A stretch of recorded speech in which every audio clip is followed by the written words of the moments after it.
Happy Sunday, everybody, and welcome to a Saturday night recap edition of Clearing the Benches. Today, we're going to go over all 14 games that were played in the NHL last night and hopefully do it faster than it takes to drink this cup of coffee. Let's get started right away. Austin Matthews, first guy in NHL history to start the season off with back-to-back hat tricks. I think Biznasty's math puts him at 246 goals for the year now. So we'll see how that goes. But I'll tell you what, considering the only other guy in Toronto that you've heard about so far this year is Ryan Reeves, it looks like the Maple Leafs, they haven't even tapped into the other guys in the Big Four. So that's something I'm definitely going to keep an eye on. But they got to be happy up there in Toronto so far, especially, Matthews just leading the way. Columbus, 5. Rangers, 3. Boone Jenner, natural hat trick. Shesterkin, bad night. I think it was 5 goals on, I want to say, less than 20 shots, maybe 20 shots. Rangers need to figure it out on the back end.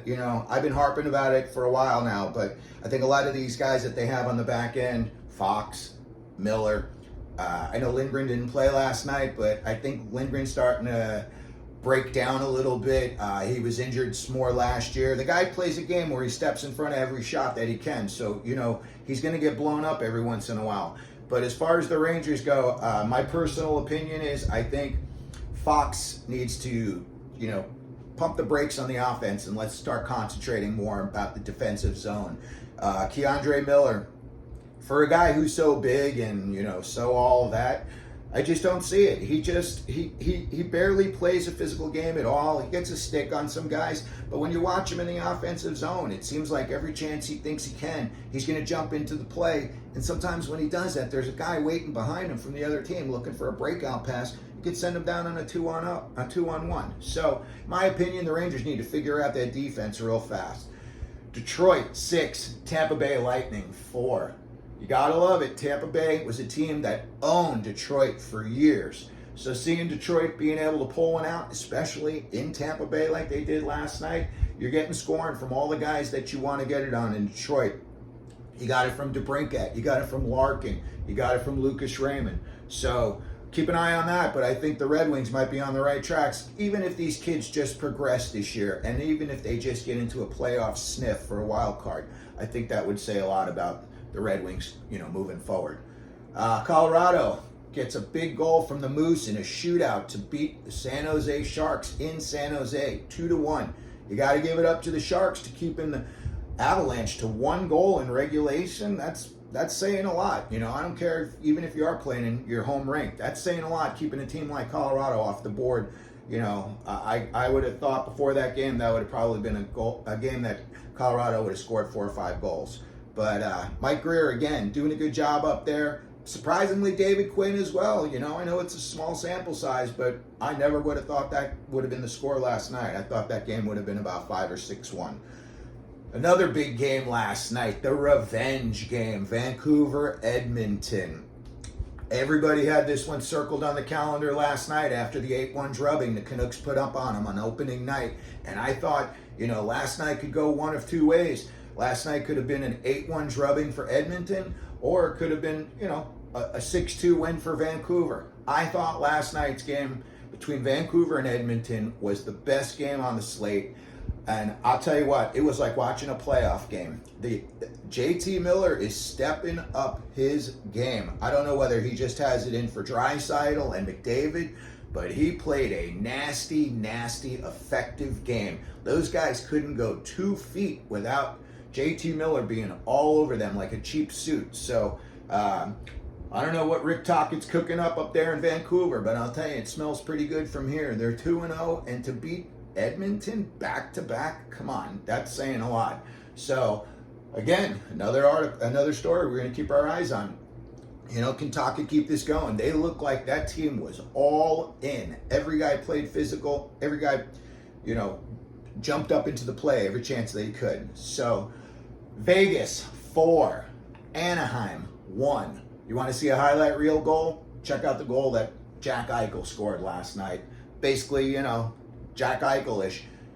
Where it looked like there was no room at all, he cuts in there and then he zigzags, makes a nice goal, makes the goalie look like a fool, and scores a sweet goal. You want to see a nice goal, check that one out from last night. And as far as the Golden Knights go, they're looking like the team coming out of the West. I look at all these other teams; they all have goaltending issues, and it seems like even if they have, like I said, spin the roulette wheel on a goaltender and pick one out each night, you score 4 goals, you give up 1, you're going to win every time. St. Louis 2, Seattle 1. Craig Binnington, story of St. Louis so far. He's got 63 saves on 65 shots that he's seen. Pretty good. I did not see them going up into Seattle and beating Seattle, but apparently they own Seattle in the short time that they've been playing against each other. I think that St. Louis has won about 80% of the games. On a downside last night, Pavel Buchnevich takes a big hit from Alex Alexiak. Goes out, doesn't come back in. So we're going to have to keep our eyes on Pavel Buchnevich and see what happens, because he's a big part of that St. Louis team. And if they're going to do anything this year at all, he's going to have to help them out. Islanders 3, Buffalo 2. Say, Buffalo had a lot of hype coming into the season, and I know that they played against 2 of the 3 best goalies in the league, against Sorokin and Shesterkin. But I would have thought that they would have gotten at least 1 win out of those 2 games against the Rangers or the Islanders. They got smoked by the Rangers. I don't know, and considering the way the Rangers played last night. Maybe the Rangers were just on their opening night game and, on their horses, and everything worked out perfectly for them. But Buffalo's going to need to figure it out. Their goal scorers are not, clicking yet. And they're going to need to get Cousins a little bit of help in terms of just, I think, more physicality up front. I know a lot of these guys are skill players, but I think you're going to need a little bit more grinding out to get some of these skill players opportunities to score. Next up, we've got Pittsburgh 5, Calgary 2. Look who has officially woken up, Malkin. Goal and an assist last night after I think it was a goal and 3 assists in the previous game. He sleepwalked. I don't know. He was doing this all last year. He's awake, and Crosby knows it. And Crosby probably, is telling him, hey, you better do something with me because I can't do this by myself. So I got to tell you, I'm very impressed so far with Pittsburgh. They look like an older team, but as far as all the guys that they need to score, they all put it together last night. So Ottawa 5, Philly 2. Kachuk, Chikrin, 2 goals apiece. The Flyers look like a team in, I don't want to say disarray. They have a little bit of, it seems like they have more structure in their defensive zone than they do in the offensive zone. The offensive zone, it seems like there's a lot of just throw it at the net and kind of, crash the net and see how it goes. Tortorella seems like he's kind of got them more on the right page. I know you gave up 5 goals last night, but still, Tortorella's a guy who's going to have that team blocking shots, and they're probably going to squeak out a few surprise wins this year. Just yesterday was not one of them. Moving on over to Montreal and Chicago. 3-2, Montreal gets the win.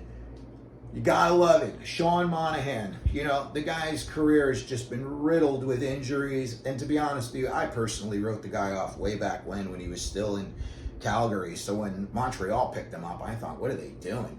A goal and an assist for Monahan last night. And he had a nice goal, too. It was a sweet shot. The other guy scoring? Cole Caulfield. I remember in his draft year, Craig Button, they asked him about Cole Caulfield's size. And he said, don't worry about Cole Caulfield's size. And they said, why not? He said, this kid scores everywhere he goes. Backyard or the Olympic, wherever. This kid is going to put a puck in the back of the net. And he does it on a consistent basis. You look at that team, and the first guy you start to think about now as far as goal scoring goes is Cole Caulfield. So, again, Marty St. Louis squeaks out a win on the road, which, as far as being a Canadian, if you're a Canadian fan, wins are going to be few and far between, I think, this year. So to get one on the road, big win for them last night. Boston 3, the Preds 2. Talk about another guy who, his career is riddled with injuries, and he never really panned out to be what he thought he was going to be. But JVR, James Van Riemsdyk, he had the game winner last night.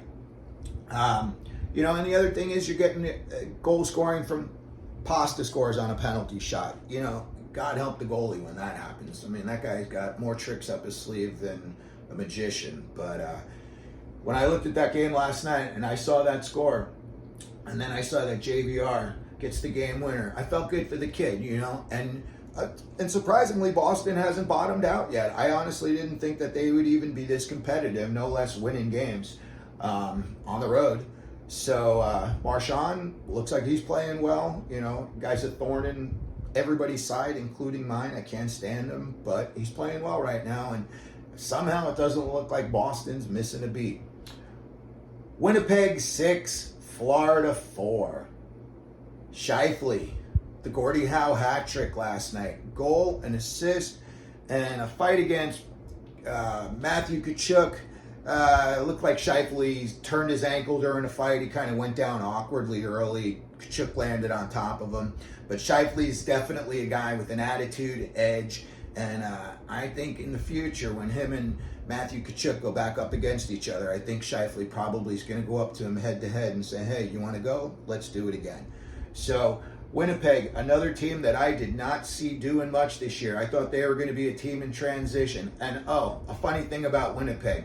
Yesterday, I'm driving up to Scottsdale. I'm in the car listening to the NHL Network, and they had the intros, opening night intros for the Winnipeg Jets. As every guy gets introduced, they play his goal song. So as these guys are all coming out, hey, in the future, if you score a goal, this is going to be the song we play. And I'm assuming these kids all picked out their own songs. Well, me, you know, being an old man, I didn't listen. I don't know any of these songs.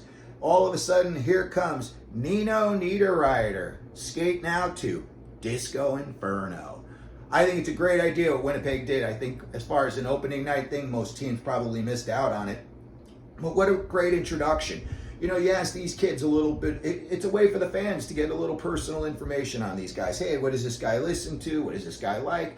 And, you know, nothing for nothing, but what's going to get a guy pumped up more than after he just scores a goal to hear his favorite song, you know, cranking through the PA, 18,000 people, you know, screaming your name and going crazy. So I got to give props to Winnipeg.